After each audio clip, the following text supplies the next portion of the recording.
જાણ કરી ₹5 કરેલું છે કાકા સાઈન કરેલી છે મારી સાઈન કરેલી તમે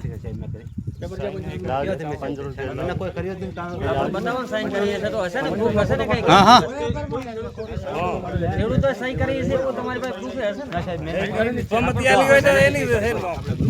ખેડૂત એમ કહે છે કે મેં પોતે સહી નથી કરી તમે કહો છો કે નથી કરી છે તો કરી હોય તો કહેવાનું ખેડૂત સાચો છે હા તો કરી હોય તો કરી હોય તો કેમ નહીં સહી કરી હોય તો સહી તમારી છે બરોબર એ તમે એગ્રી કરાવશો બરોબર દેખાડશો એટલે વેરીફાઈ કરશો એટલે એ તો આવી જ જવાનું છે ને એમાં કેવો સવાલ છે મને કોઈ નામ લેજો ને ખાલી નામ તો ખેડૂત નું લખી એમાં તો સ્વાભાવિક છે ને નામ લખે સહી ના કરાવે સહી કરીને દે પણ સહી સેમ અમુક કરો મને કોઈ કાગળ નથી ચાલ્યું બસ જ્યારે આયા તો તાર ખાલી ઓલો નંબર ને નામ લખાયું એ તો સ્વાભાવિક છે ખેડૂત નું લે જ નહીં કોઈ સહી થઈ હોય છે મને કોઈ ખબર નથી પાછી હોય કોને કોઈ ભવિષ્ય થઈ હોય તો મને મેં સાહેબ તમે સાહેબ હતો આપણે કોઈ મારે તમને પૂછ્યા વગર મેં કામ ચાલુ કર્યું તમને ખાલી એક જવાબ એમની છે તમને પૂછ્યા વગર મેં કામ ચાલુ કર્યું ના એ વાત મારી સાહેબ વાત હાથી મારી તમે પૂછ્યું બરાબર કે સાહેબ હું એમની હારે તમારી હારે જ હતો એમને કીધું 1,20,000 માં મારે પોહાતું નથી અને તમે એ ભાઈએ ના પાડી હતી મારે 1,20,000 માં પોહાતું નથી વધારે વળતર મળશે તો આપણે કમ કરવા દઈશું એટલી વાત થઈ ગઈ એ ગરીબ માણસ છે એ ડરેલો માણસ છે એટલે તમે ઓલી રીતની વાત જ મત કરો કોઈ સાઈન કરવામાં આવી નથી સાહેબ મને સહી મોબાઈલ નંબર ખાલી લખ્યો અને નામ લખ્યું મોબાઈલ લખ્યો છે ખાલી બીજું મોબાઈલ કંઈ પણ હવે કરવામાં શંકરભાઈ હવે રહેવા દ્યો મને બોલવામાં બીજું વધારે આવડો મેં સહી નથી કરી ના ના બોલો તમે તાર જે બોલવાનું બોલો બોલવાની છૂટ છે જે હોય કહી દો સત્ય બોલાવવામાં શંકરભાઈ તમે ખુદ જ આવ્યા હતા કાકાને આપણે મળવા હા મળવા એમને મળવા ના આયા છે ને એમણે ના પાડી એગ્રીમેન્ટ તો કરેલું છે મારે પોહાતું નથી એમણે ના પાડી આજે એને ના પાડી અત્યારે લગી ના નથી પાડી કોઈ જાતની. અરે હું હારે હતો ને આજે એને ના પાડી આજે અમારું કામ પૂરું કર્યું મેં ઓમ મને કહેજો પણ મને ગાડી મારી અહીંયા જ રાખી દીધી મેં અહીંયા આવવાની નથી દીધી ચાલો ભાઈ નથી પોતું આપણે મીટિંગ 5 વાગે કરશું 5 વાગે બધા ખેડૂત ભેગા થાવ મીટિંગ કરીએ અને ફાઇનલ કરીએ આ વાત થાય આપણે મોઈચો તમને ના પાડો બીજાને એગ્રી હોય આ એગ્રી ના હોય તો કોઈ એગ્રી નથી ખેડૂત બધા ભેગા થશે 5 વાગે આપણે બોલશે ને ખેડૂત અમને આ પ્રશ્ન છે કે આ નથી મને સાહેબ એને જે પ્રશ્ન હોય એ આપણે તો સેજ ની લગાવવાનું જ નહીં હોય તો બોલો ઓબલે સાહેબ અમને કોઈ ખબર જ નથી એમ કે કોઈ વસ્તુ જ નથી મને ખબર પડતી કે હવે સહી કરી કે નથી કરી સાહેબ મને કોઈ કાગળ આલ્યું નથી પણ અજયભાઈ સહી કરી એ વખતે તમે કીધું કે તમારા ભાગલા માટે મેં સહી કરો છો નથી કે મીટિંગમાં તમે હાજર હારું મેં સહી કરો છો નથી એવું કીધું સાહેબ મને બરોબર મને નહીં ઈ તો જો ₹1 લાખ ને ખ્યાલ જ હોય કે આ થાંભલા પર આવે છે શેના માટે સહી કરવામાં આવે છે પેલો ભાઈ લોગાથી પછી બાટલી શું સાહેબ એ મેં સહી નથી કરી થાંભલા પર ગમે આવે તમને ખબર તો હોય ને કે હું થાંભલા વાળો છું એમ હા એ નથી ખબર એ વાત તમારી સાહેબ વાત સાચી છે બરોબર છે પણ આપણે તમે અહીંયા બેઠા મને કે સોંપલા આવે છે તો એ નોમ લખજો વૈદાગજીભાઈ તમે હતા ને પેલા કે ઓકે નોમ લખ્યું પછી તે જે 5 લાખ રૂપિયા મળે એમ જ નથી તો ક્યારે આપવાનું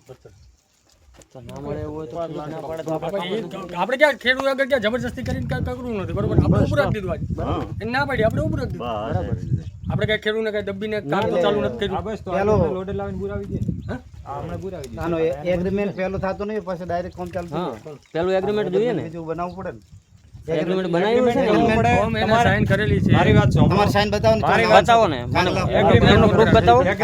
પડે એગ્રીમેન્ટ કર્યું છે શું છે એમનું બતાવો ખાતામાં એક હપ્તો જમા થવો પડે હા, પછી કોમ ચાલુ એગ્રીમેન્ટ નું હોય અત્યારે ઈ તમારા એગ્રીમેન્ટ તો હોય જ છે પેલું હોય હોય એમાં ના નથી પડતો એગ્રીમેન્ટ આ તમારું કામ ચાલુ થઈ જાય ને એટલે ઈ એના જે 7/12 બરોબર અને બેંક ની ચોપડી આધાર કાર્ડ પાન કાર્ડ ઈ દે એને હપ્તો નહીં કાપડ સી એગ્રીમેન્ટ આપણે કરીએ સાહેબ એગ્રીમેન્ટ પેલું હોય સાહેબ પેલું એગ્રીમેન્ટ હોય ખેડૂતનું કે ખેડૂત યસ છે તો જ એગ્રીમેન્ટ કરે સિવાય કોમ ખેડૂત અત્યારે ફરીને ઊભા છે બરોબર કાકા ખેડૂતને 3 વાર મળેલા છે ખેડૂતે હા પાડીને તી પછી એમાં જેસીબી ગાયલું છે આ પાડી વાત તમારી રાઈટ છે બરોબર જો બરાબર જો. એમણે શું કીધું વધારે વળતર આપો તો જ યસ છે નકા નથી એમ એવું એવી જ વાત થઈ છે કે મને સાહેબ 1,20,000 મારે પોહાતું નથી ચોખ્ખો શબ્દ તમે સમજો આવડો પ્લોટ આપણે ક્યાંક બીજે લેવા જઈએ તો કેવડા રૂપિયા થાય તો તમે 1,20,000 માં ખેડૂતને કહો તો ક્યાંથી પોહાય તમે ખેડૂત તો તમારે બરાબર છે ને ખેડૂતની વેચતા તમે જમીનના રૂપિયાનો જે કેવડો ભાવ છે એમ. કરાવીને બેઠો છું આ બધું કરાવ્યું ને અને આ અત્યારે હા, હું બરાબર. તને ના પાડી કે નથી પોહાતું. ગમે તે લેવા જઈએ તો કેવડા રૂપિયા બે તો ખેડૂતને તમે 1,20,000 માં ખેડૂતને ક્યાંથી પોહાય તમે બધા તમારી રજૂઆત મૂકો હા બસ સાહેબ ને બોલાવો એટલે ખેડૂત બધા રજૂઆત મૂકે એમ ઈ જ વાત છે ને બરાબર તો હું ન કહું અત્યારે કામ ચાલુ કરી દઉં અમે રજૂઆત તો મેં તમને તેથી કાલે કીધું હતું કે રજૂઆત હું બહાર આવવા જ નહીં બોલ્યો તો આ શબ્દ બોલ્યો તો તમારી ઘર તમારી વાત તમારી રાઈટ છે જો મારે આમાં ખોટા જ હોય ને તો હું ખબર જ નહીં તો રજૂઆત હું કરી દઉં છું તમારે સમજાતું ના ના આ તો બીજું આપણે બીજી કોઈ મને છે તો એ આપણે ઉતાર આવી જાય બરોબર ઉતાર નથી આવી કોઈ બી વાત નહીં જાણતો આ લોકો એટલા પાછળ છે. એટલે કે કોઈ વસ્તુની જાણતા નથી એટલે તો ગરીબ છે કે તમને ઉમેદ કરી નથી કે ભાઈ કેમ કામ કર્યું. નકા હું એવું માનું છું કે આ જે ખાડા ખરી અને બીમ ભરી અને વેપાર થતો હોય ને ઈ ખેડૂત જો સમજતો હોય, થોડો કે જાણતો હોય, થોડો કે ટાઈટ હોય તો ન થવાય. તમે પોતે જ જાણો રહો ને સાહેબ, તમારા ખેતરમાં પોતે જાણજો, મારા ખેતરમાં 2 લાઈન નીકળી ગઈ હતી. નહીં, નીકળી જાય પણ એમનું વળતર તમે પૂરું લીધું છે ને. જંત્રીના ભાવ ઉપર કાંઈ દીધું હોય મને સંતરીના ભાવ 10 ગણા સરકારે 10 ગણા કે નથી. તમે મારો ઈ proof વાત કરજો. સાંભળો. ઈ proof કરજો. કરણભાઈ, એ કરણભાઈ, ખોટી વાતો કહેજો મને. કરણભાઈ, પણ મને કહો એમ નહીં. તમે કાલે કરણભાઈ, કહી ગયા, હું 68,000 માં નખાવી, હવે ઓ 68,000 માં નખાવી દીધો. અમે તો મારે જંત્રીના ભાવ પ્રમાણે કરણભાઈ, મામલેદાર કલેક્ટરે વાત કરવાની છે. કરણભાઈ, ઈ તો સવાલ નથી. કરણભાઈ, વાંધો નહીં, કલેક્ટર હુકમ આલે તો ચાલુ કરાવવાનું. કલેક્ટર હુકમ આપે તો ખેડૂતો એ પાસે બીજું મારે આવડો કલેક્ટર પ્લોટ હુકમ આલે ચાલુ કરવાનું. આવડો પ્લોટ થરાદમાં લેવો છે. મને 1,20,000 માં લઈ દો ખેડૂતને. તમને કામલા હાલવા દઈશ. બરાબર ને? ખેડૂતની આ જમીન તૂટે છે. 1,20,000 માં નથી પોહાતો. ચાલો મને ખેડૂત